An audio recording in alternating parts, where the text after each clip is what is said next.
안녕하세요. 크립토TV입니다.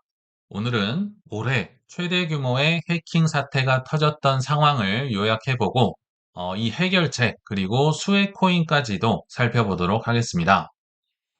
주말에요, 올해 최대 규모의 해킹 사태가 터졌습니다. 기존의 드리프트라는 코인의 해킹 사태 기록을 조금 더 뛰어넘은 것 같은데요. 근데 기사가 꽤나 어렵게 나오더라고요. 그래서 무슨 말인지 좀 쉽게 설명을 해 드려 보려고 합니다. 일단은 이해가 안 되시더라도 기사는 한번 쭉 읽어보겠습니다. 뜬금없이 저스틴 선이 또 등장을 하네요. 그러면서 켈프 다오 해커와 협상을 제안했다. 뭐 3억 달러를 털어갔다라고 하는데요. 이 켈프가 한국에는 없는 코인으로 알고 있는데요. 탈중앙화 플랫폼이다라고 보시면 됩니다. 여기를 이제 해커가 털어갔고, 저스틴 선이 말을 걸고 있다라고 보시면 됩니다. 알았어. 해커야. 지금 저스틴 선의 얘기예요. 너 얼마나 원해? 우리 한번 얘기해 봅시다. 그러면서 당연히 켈프 다오도 나랑 같이 한번 얘기를 해보고 우리가 굳이 지금 에이브나 켈프나 다 희생을 할 필요는 없잖아. 우리 한번 얘기를 해봅시다라고 제안을 하고 있다라는 거죠. 근데 이걸 보시면 한눈에 보더라도 이거 엮여 있는 뭔가 코인이나 플랫폼이 많이 있구나. 그런 느낌을 받을 수 있을 것 같아요. 자, 근데 일단 저스틴 선이 왜 뜬금없이 등장을 했느냐? 요거부터 설명을 드리면요. 영웅 심리라고도 볼 수 있습니다. 왜냐면 이게 최근에 뭐 며칠 전에 폴카닷 해킹 사태 있었잖아요. 그거는 근데 24만 달러짜리 굉장히 작은 거에 비해서 요거는요, 디파이 전반에 악영향을 끼칠 수 있는 조금 안 좋은 뉴스입니다. 그러니까 이거 내가 한번 해결을 해볼게. 뭐 이런 식으로 협상을 해볼게. 어차피 해커도 너 추적당하면 많이 못 가져간다. 그러니까 나랑 얘기해보자라고 좀 하고 있다. 근데 실제로 그렇게 협상이 될지는 좀 미지수인 것 같아요. 개인적으로는. 그리고 두 번째 이유는 저스틴 선도 연관은 돼 있습니다. 왜냐면 이제 나중에 뱅크런도 터졌다고 하는데 대표적인 이제 플랫폼이 에이브라는 플랫폼입니다. 여기에서 사람들이 돈을 다 빼갔는데요. 저스틴 선의 이더리움도 이 에이브에 굉장히 많이 있었다라고 합니다. 그러니까 뭔가 찝찝하잖아요. 그래서 에이브에서 저스틴 선도 본인 이더리움을 이제 다른 곳으로 출금을 한 적도 있었고 또 이 저스틴 선도 디파이 생태계를 키우려고 하는 사람이잖아요. 뭐 트론도 있고 스테이블 코인도 있고 하니까 그래서 뭐 겸사겸사 지금 나섰다 이렇게 보시면 좋을 것 같거든요. 자, 그럼 본론으로 가서 이번 해킹이 조금 다른 해킹과 좀 달랐던 타격이 컸던 이유를 한번 쉽게 풀어볼 텐데요. 결론부터 말씀드리면 가짜 담보를 만들어서 진짜 돈 이더리움을 탈취했다. RS 이더라는 개념이 등장합니다. 예전에 우리 ST 이더라고 좀 들어보셨죠? 리도에서 만든 건데 거기에 이더리움을 맡기면 영수증처럼 ST 이더 너 요거 가져가 뭐 이자도 받고 그걸로 뭐 다시 팔아먹을 수도 있고 뭐 그런 이제 리스테이킹 개념이라고 보시면 됩니다. 켈프 다오도 비슷한 느낌이에요. 이더리움을 맡기면 이자 받아가세요. 그리고 영수증 코인 리도는 ST 이더를 줬다면 여기는 RS 아마 리스테이킹일 것 같아요. RS 이더를 줬는데 얼핏 보면 비슷하지만 차이가 있어요. ST 이더는 이자를 한 3% 정도만 준다. 그리고 이자를 위한 이제 플랫폼이다. 라고 보시면 조금 그러니까 보수적이라고 보시면 되겠죠. 물론 ST 이더를 가지고 이걸로 이제 다시 대출을 받든 뭐 레버리지를 하든 그거는 이제 사용자 마음이지만 리도라는 플랫폼 자체는 조금 보수적이고 이자를 조금 준다. 근데 반대로 켈프 여기는요 RS 이더 이자에서 보시면 아시겠지만 이자를 한 5에서 10% 정도 준다라고 보시면 됩니다. 이자가 다른 데보다 높으면 뭔가 조금 위험하다. 항상 생각을 하셔야겠죠. 근데 제가 이해를 쉽게 돕기 위해서 비유를 해보자면요. 비트로 산 상가, 비트로 산 뭐 혁신도시 이런 데 상가라고 보시면 됩니다. 한눈에 약간 위험해 보이실 수 있겠죠. 이자는 많이 주는 대신에 이렇게 사면 어떤 위험이 있습니까?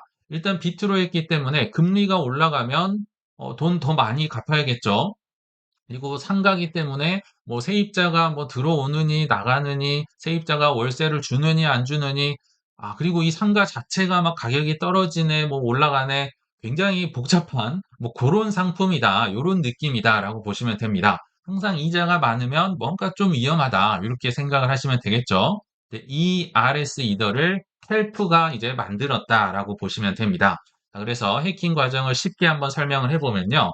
일단 해커가 항상 거의 이더리움으로 빼가잖아요. 그래서 토네이도 캐시로 이제 신분 세탁을 해서 훔칠 지갑을 미리 준비를 해놨다. 그래서 이제 켈프 다오에서 RS 이더라는 걸 뺏어가고 싶었나 봐요. 그래서 이제 브릿지, 항상 이 해킹할 땐 브릿지 개념이 나옵니다. 레이어 제로라는 브릿지를 활용을 해서 그러니까 반대편에서 이거 정상 신호야, 나 RS 이더 나 필요해, 이거 정상 신호야라고 속여서 이제 레이어 제로라는 브릿지를 통해서 기존 켈프에서 본인의 이제 해커의 지갑으로 옮겼다. 이렇게 이체를 했다라고 보시면 됩니다. 그러니까 브릿지가 속았네요. 이게 양방향에서 검증을 하면 좀 더 좋았을 텐데 항상 브릿지는 보통 한 명의 이제 사람이 검증을 하는 경향이 있어서 이런 일들이 반복되고 있다. 그래서 RS 이더 11만 개. 이더랑 거의 똑같은 개념이니까 꽤나 많은 돈이 지금 털려 나간 거죠. 그래서 해커 지갑으로 갔는데 해커는 항상 이더리움으로 바꿔야 됩니다. 비트코인도 바꿀 수 있지만 이더리움으로 바꿔야겠죠. 근데 지금은 RS 이더를 탈취했기 때문에 그래서 에이브라는 개념이 등장합니다. 현재 거의 디파이 플랫폼 중에 가장 잘 나가는 에이브가 이제 현금화하기 좋기 때문에요. 나 RS 이더 맡길 테니까 진짜 이더 내놔. 그래서 RS 이더를 잔뜩 맡기고 이거 다 가짜였어요. 그리고 진짜 이더를 대출받아서 튀었다. 근데 이 모든 과정이 46분 만에 완료됐다라고 합니다. 조금 충격적인 사건이 벌어졌어요. 요약을 해보면 일단은 위험 설계자, 설계를 위험한 켈프가 이제 플랫폼에서 RS 이더라는 걸 만들었고 해커가 레이어 제로라는 브릿지를 통해서 보내라 이거 정상 신호야 라고 해서 문이 뚫리면서 이제 A부에서 현금화를 해서 탈출했다. 이게 풀스토리라고 보시면 좋을 것 같습니다. 한눈에 보시더라도 여러 코인들이 지금 연관이 돼 있죠. 그럼 누구 책임이 더 클까요? 여러 AI를 돌려봤는데요. 켈프 다오의 책임이 한 50점이다. 뭐, 챗GPT는 이렇게 주장을 하는데, 개인적으로는 한 10점 정도 더 줘야 되지 않을까. 그러니까 더 책임이 크다는 거죠. 더 위험했다라고 보는 건데요. 아무튼 챗GPT는 50점을 줬다. 굳이 비교를 한다면 구조를 설계한 사람, 폭탄을 만든 사람, 그 ST 이더도 있고 RS 이더도 있는데요. 좀 더 구조적으로 위험하다. 아예 그냥 리스크를 안고 태어난 자산이다라고 보시면 됩니다. 그래서 설계자, 이 플랫폼 관리자가 당연히 책임이 컸을 것 같고요. 레이어 제로는 한 30점 정도를 줬네요. 항상 해킹이 터지면 거의 브릿지가 끼어 있습니다. 브릿지는요, 그 자체 코인의 문제가 아니라 연결해주는 다리인데 여기가 항상 털립니다. 왜 털리냐면요. 이것도 뒤에서 말씀드리겠지만 그러니까 많은 코인과 연결할수록 많은 브릿지가 필요하겠죠. 그러니까 적게 해야 되는데요. 돈을 벌기 위해서 많이 벌고 싶고 빨리 벌고 싶기 때문에 많은 코인들과 연결을 해야 되니까 브릿지가 너무 많은 겁니다. 그리고 빨리 해야 되니까 검증을 약간 소홀히 하는 경향이 있고 그래서 이게 향후 1, 2년 내에는 계속 이런 일이 벌어질 수도 있다라고 개인적으로 생각이 들거든요. 아무튼 브릿지가 털렸다. 문지기가 털렸다. 30점. 한 10쯤에 만점이라면 3개 정도의 위험을 이 친구 책임이다라고 이제 챗GPT가 얘기를 해줬고 A분은 20점이다라고 하는데 개인적으로는 한 10점만 줬으면 좋겠습니다. 이 10점을 떼서 켈프나 뭐 이런 데 좀 줬으면 좋겠다 생각이 드는데 쉽게 얘기하면 은행이고요. 대출 담당인데 가짜 서류를 갖고 왔으니까 그냥 빌려준 거죠. 근데 알고 보니까 그 서류가 조작이었다. 그러니까 간접적인 도의적인 책임을 피할 수는 없어서 20점을 준 것 같아요. 그렇지만 조금 억울한 면도 있긴 하겠죠. 근데 이런 상황이 벌어지니까 어떤 일이 터질까요? 당연히 뱅크런이 터지겠죠. 근데 뭐 켈프가 더 많이 책임을 져야 되지만 뱅크런이 터진 곳은 결국 에이브다. 에이브가 참 많은 손해를 본 것 같아요. 그리고 많은 사람들이 몇 푼 더 굴려보려고 뭐 레버리지 좀 써보고 디파이 이자 받으려고 하다가 이거 다 털리면 안 되잖아요. 돈 빼야지라고 해서 이번 주말에 벌어졌던 일이 바로 요거다. 이제는 이해가 되시겠죠? 주말간 RS 이더 해킹 여파로 에이브 또는 아베라는 그 업비트에도 상장된 그 코인입니다. 무려 100억 달러 넘는 돈이 뱅크런. 이게 한 14조, 15조 되는 돈이니까 엄청난 돈이 순식간에 빠져나갔을 겁니다. 지금도 좀 더 조금씩 빠져나가고 있겠죠? 누가 또 털어가는 거 아니야? 뭐 이런 불안감이 작용을 하고 있다. 그래서 100억 달러 정도가 빠져나갔다고 하면 그중에 한 45억 달러는 스테이블 코인이 빠져나갔다. 이제 현금도 빠져나가는 거죠. 지금 뭐 디파이고 뭐고 일단 빼고 보자. 그러니까 반대로 수요와 공급에 의해서 A부에서 내 코인 이제 맡겨주면 이자 받을 수 있게 해주는 그 이자율은 또 올라갔다라고 합니다. 왜냐면 돈이 귀해졌으니까 다 탈출을 해버렸으니까 무려 13%나 지금 이자를 주고 있다라고 하거든요. 그럼 AV 입장에서는 나는 억울하다 뭐라고 할 수는 있겠지만 그래도 굳이 책임을 한번 찾아본다면 A부도요. RS 이더, 즉 외부로부터 담보를 받을 때, 그러니까 담보가 뭐 위험한 게 있고 안 위험한 게 있고 좀 기준을 해야 심사를 거쳐야 되잖아요. 근데 ST 이더든 RS 이더든 거의 1 이더랑 똑같이 지금 취급을 하고 있었다는 겁니다. 그래서 좀 외부에 리스크가 있는 거는 조금 이 담보해주는 비중을 줄이든지 엄격하게 기준을 했었으면 어땠을까라고 이제 아쉬움을 토로하는 분들도 있다. 뭐 이런 의견도 있다라고 보시면 될 것 같습니다. 자, 그러면 최근에 폴카닷에서도 해킹이 벌어졌었죠. 그것과 이 차이가 뭘까? 그리고 해결책은 뭐가 있을까? 이런 거에 대해서도 알아보도록 하겠습니다. 근데 결정적으로 일단 폴카닷은요, 뭐 규모 자체도 한 24만 달러 정도 굉장히 적었던 것 같고요. 이제 책임을 나눠보자면, 요거는 그냥 브릿지와 폴카닷 이 둘이 그러니까 공범이 별로 없어요. 폴카닷과 브릿지 두 개가 있는데 폴카닷의 책임은 이제 AI가 판단하기론 한 10점 정도. 왜냐하면 폴카닷 자체에는 전혀 이상이 없었는데요. 브릿지 자체가 털렸다. 그러니까 브릿지가 이 해킹의 전부입니다. 최초이자 전부. 그러니까 브릿지에서 검증을 하고 구현을 해줬어야 되는데 그게 잘못됐기 때문에 90점이라고 보면 좋을 것 같아요. 그래서 굳이 비유를 하자면 고속도로 폴카닷은 멀쩡한데요. 이 민간 뭐 용역이라고도 볼 수 있는 톨게이트가 털렸다. 브릿지가 털렸다. 그러니까 뭐 톨게이트에 도둑이 들어와서 막 때려 부신다고 해서 고속도로가 상장 폐지가 돼야 되거나 뭐 아예 망해야 되거나 폐쇄를 하거나 그거는 개인적으로는 좀 과도하다라고 보이거든요. 최근에 빗썸에서 뭐 해킹 비슷한 사태도 있었고 또 한국 뭐 정부라든지 이런 게 좀 규제가 심하다 보니까 거래소가 지금 너무 심하게 수그리고 있고 막 강화해야 될 것 같고 이런 분위기는 또 있는 것 같습니다. 그래서 개인적으로는 저는 뭐 폴카닷이 뭐 상장 폐지가 될 거라고 생각은 하진 않지만 그래도 뭐 각자 판단을 해주시면서 이렇게 해주시면 좋을 것 같아요. 뭐 여기에 좀 걱정하시는 분들이 계신 것 같아서 일단 말씀을 드렸는데 장담할 수는 없지만 뭐 이런 상황은 벌어지고 있다. 그러면 이런 상황이 좀 해결책은 없느냐? 완벽한 해결책은 사실은 할 수는 있어요. 그렇지만 당분간은 안 나올 것 같습니다. 왜냐하면 이것도 간단하게 표현을 해보면요.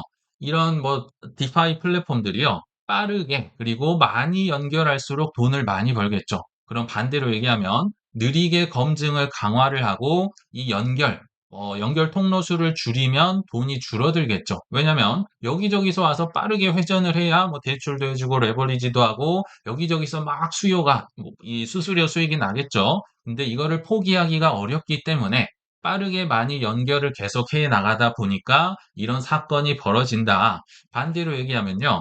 규제를 해야 되는데요. 연결 통로 수를 줄여야 돼요. 예를 들면 켈프 다오 그런 쪽도요. 수많은 통로 한 20개가 넘는다고 해요. 그러니까 표면적으로 공격 대상의 범위 자체가 넓어지겠죠. 그거를 정말 핵심 브릿지 한 다섯 여섯 개만 남겨두든지 뭐 이런 식으로 간다든지 양방향 검증을 한다든지 근데 양방향 검증이면 시간이 많이 걸리겠죠. 이 시간이 돈인데요. 그래서 지금 한 방향 검증만 하고 있다라고 보시면 됩니다. 그리고 궁극적으로는 한 1년에서 2년까지는 뭐 앞으로도 위험해도 브릿지를 많이 쓸 수가 있는데요. 결과적으로는 저는 GK 논리지, 영지식 증명이라고 하죠. 이쪽으로 기술로 흘러갈 가능성이 높다. 그러니까 영지식이 뭐냐? 답은 알고 있어? 그럼 일단 넘어와. 과정은 설명 안 해도 돼. 그러니까 생각보다는 그래도 빠른데 수학으로 증명을 하는 거거든요.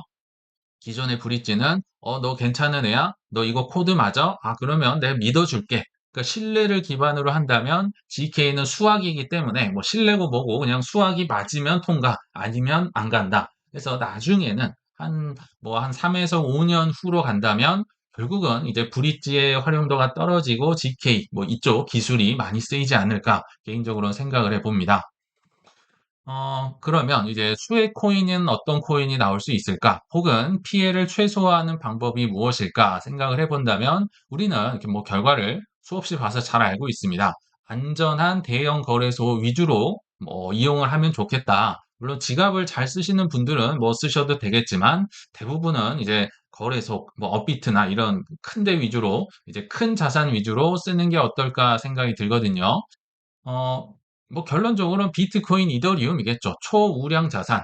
특히나 비트코인은 뭐 브릿지나 뭐 합성 상품이나 이런 걸 거의 쓰지 않는다. 뭐 진짜 자산이고요. 뭐 이더리움도 내 고속도로로 들어오려고 하는 사람들은 많겠지만 이더리움 자체를 많이 쓰다 보니까 내가 뭐 굳이 브릿지를 써서 나간다. 그냥 자체 생태계가 크니까 비트나 이더리움을 업비트나 뭐 바이낸스나 코인베이스나 이런 대형 거래소 혹시라도 무슨 일이 터지더라도 뭐 항의라도 할 수 있는 뭐 그런 곳 위주로 투자를 하는 게 좋지 않을까라고 생각을 해봤고요.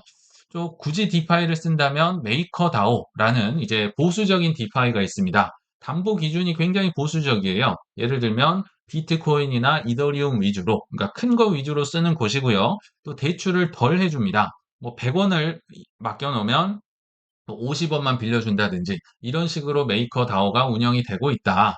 당연히 돈은 덜 벌 수 있겠지만 상대적으로 안전하겠죠. 그리고 뭐 이더리움과 마찬가지지만 솔라나나 BNB나 자체 생태계, 내부 생태계가 크다 보니까 뭐 상대적으로 이제 뭐 브릿지를 통해서 뭐 해킹이 된다든가 뭐 이런 이제 좀 의존도가 낮아질 수 있다라고 보시면 되고요. 또 의외로 코스모스라는 코인도 AI는 얘기를 하는데 코스모스는 IBC, 뭐 인터 블록체인 커뮤니케이션이라는 시스템을 운영을 하고 있어요. 예를 들면 브릿지는 택배 기사가 뭐 A 코인과 B 코인 사이에 택배 기사가 이렇게 전달을 해주는 시스템이다. 대신에 택배 기사가 다른 맘 먹으면 이제 털릴 수 있는 거죠. 근데 IBC는요, 서로 CCTV를 보면서 A 코인, B 코인이 직접 만나서 교환을 한다. 그러니까 상대적으로는 안전하겠죠. 근데 문제는 코스모스 생태계가 커져야 되는데요. 이 코스모스만 쓰고 있는 거거든요. 다른 데랑 다 연결을 하기 위해서는 아까 말씀드렸듯이 시간과 노력이 많이 들기 때문에 코스모스만 쓰고 있다. 근데 나중에 계속 이런 해킹이 벌어지면 코스모스의 이 IBC 기술을 다시 뭐 재평가할 수 있는 뭐 그런 흐름도 나올 수는 있겠죠. 그리고 아까 잠깐 말씀드렸지만 리도라는 플랫폼, 이더리움 스테이킹 플랫폼 중에 세계 1위입니다. 상대적으로 이자만 받는 이제 그 SD 이더를 발행하기 때문에 아까 RS 이더 그런 것보다는 상대적으로 안전하다. 뭐 이쪽으로 수요가 조금 뭐 몰릴 수도 있겠고 또 아까 GK 영지식 증명 지금은 뭐 GK 싱크나 스타크넷이나 뭐 폴리곤도 GK 영지식 증명을 쓰고 있습니다. 그러니까 지금은 막 가격이 재미없을 것 같처럼 보이는데요. 이런 사건이 계속 벌어지다 보면 결국은 GK 논리지를 많은 사람들이 쓴다. 왜냐하면 수학을 믿으니까 신뢰, 뭐 말로만 믿는 게 아니라 수학으로 왔다 갔다 하는. 그러니까 이게 기술도 좀 어렵고요. 시간이 걸리기 때문에 좀 걸릴 수는 있지만 결과적으로는 브릿지에서 지금은 위험해도 쓰더라도 결과적으로는 GK 논리지가 좀 많이 쓰일 수 있겠다라고 보시면 좋을 것 같습니다. 그러니까 A부에서 빠져나온 돈들, 아까 뱅크런이 나왔던 돈들이 요런 쪽으로 흘러갈 수 있겠다. 뭐 어렵지 않게 짐작을 해볼 수가 있겠죠. 그래서 오늘 한번 해킹 사태를 정리해 봤고요. 결론을 한번 맺어볼 텐데요. 뭐 오쇼너시라는 퀀트 트레이딩 하는 투자자인 것 같아요. 이분이 이런 얘기를 하더라고요. 사실 누구보다도 많은 복잡한 전략을 알고 계실 것 같은 분인데요. 복잡한 전략은 똑똑해 보이지만 결국 돈을 벌어다 주는 것은 단순한 원칙이다. 이분의 말을 우리한테도 적용을 해보면요. 결국 복잡한 파생 상품, 뭐 롱이다, 숏이다, 뭐 브릿지다, 뭐 합성 자산이다. 이런 걸로요. 단기간에 방향을 맞추기보다는 비트나 이더처럼 단순한 자산 위주로 안전한 곳에서 꾸준히 모아 가신다면 그것들이 많은 수익률을 오랫동안 주지 않을까 생각을 해 보면서 이만 마치겠습니다. 시청 감사합니다.